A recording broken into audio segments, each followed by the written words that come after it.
రంగారెడ్డి ఎత్తిపోతల పథకానికి జాతీయ ప్రాజెక్టు హోదా కల్పించే అంశంపై కేంద్రం మరోసారి స్పష్టత ఇచ్చింది.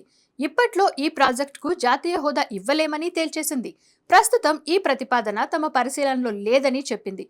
8+8 అని మేము ఉత్తగానే అనలేదు. 8 మంది బీజేపీ ఎంపీలు, 8 మంది కాంగ్రెస్ ఎంపీలు నిన్న పార్లమెంటులో కేంద్ర ప్రభుత్వం పక్క రాష్ట్రంలో ఉండే కెన్ బెత్వా ప్రాజెక్టుకు జాతీయ హోదా ఇచ్చింది. ఇవతల ఆంధ్రాలో పోలవరం ప్రాజెక్టుకు జాతీయ హోదా ఇచ్చింది. కర్ణాటకలో అప్పర్ భద్రా ప్రాజెక్టుకు జాతీయ హోదా ఇచ్చింది. కానీ తెలంగాణలో ఒక్క ప్రాజెక్టు కూడా ఇవాళ వరకు అటు పాలేశ్వరం గాని ఇటు పాలమూరు రంగారెడ్డి ఎత్తిపోతల పథకం గాని మేము 10 ఏళ్లు అడిగాం, జాతీయ హోదా ఇవ్వలేదు.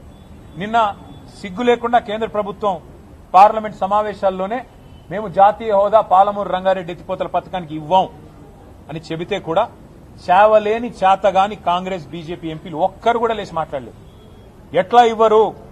మీరు మీ భారతీయ జనతా పార్టీయే కదా పాలమూరులో జరిగిన బహిరంగ సభలో హామీ ఇచ్చింది, జాతీయ హోదా ఇస్తామని చెప్పింది మీరే కదా అని నిలదీసే సత్తా కూడా ఇవాళ అక్కడ ఉన్న ఎంపీలకు లేదు. ఎందుకంటే అక్కడ గులాబీ కండువా కప్పుకున్న ఎంపీలు లేరు. అది ఇవాళ తెలంగాణ చేసుకున్న మరి దురదృష్టంగా నేను భావిస్తూ, మరి ప్రజలు అర్థం చేసుకోవాలి, రైతులు అర్థం చేసుకోవాలి.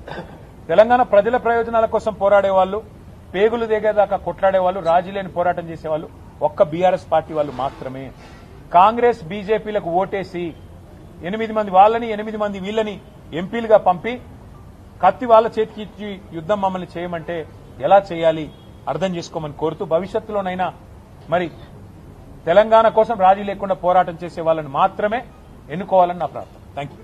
కృష్ణా జలాల వివాదం, తెలంగాణ మధ్య నీటి పంపకాల అంశం ట్రిబ్యునల్ పరిధిలో ఉన్నందున ప్రాజెక్టుకు టెక్నో ఎకనామిక్ అప్రైజల్ను కూడా చేపట్టలేమని తేల్చి చెప్పింది.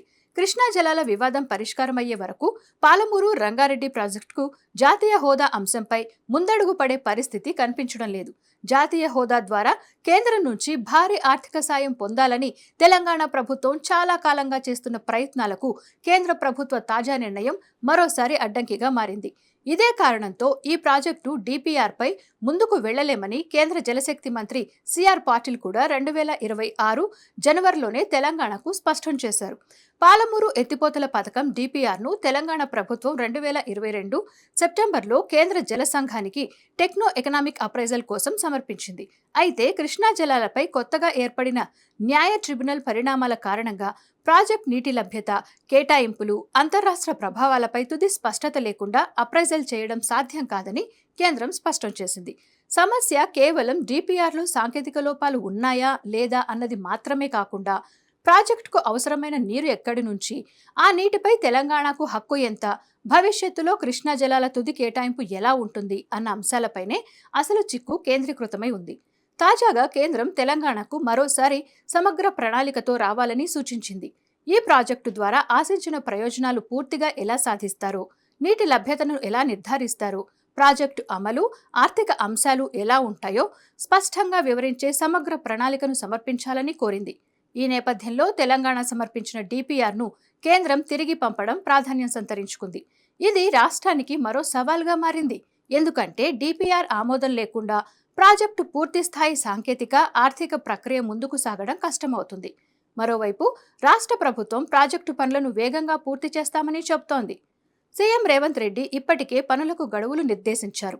అయితే జాతీయ హోదా లభిస్తే కేంద్ర నిధుల మార్గం సుగమం అవుతుందన్న ప్రభుత్వ అంచనాలకు తాజా పరిణామం అడ్డంకిగా మారింది. రాష్ట్ర ఖజానాపై ఒత్తిడి ఉన్న సమయంలో పాలమూరు రంగారెడ్డి ఎత్తిపోతల వంటి భారీ ప్రాజెక్టుకు అవసరమైన నిధులను సమీకరించడం తెలంగాణ ప్రభుత్వానికి పెద్ద సవాల్గా మారనుందని తెలుస్తోంది.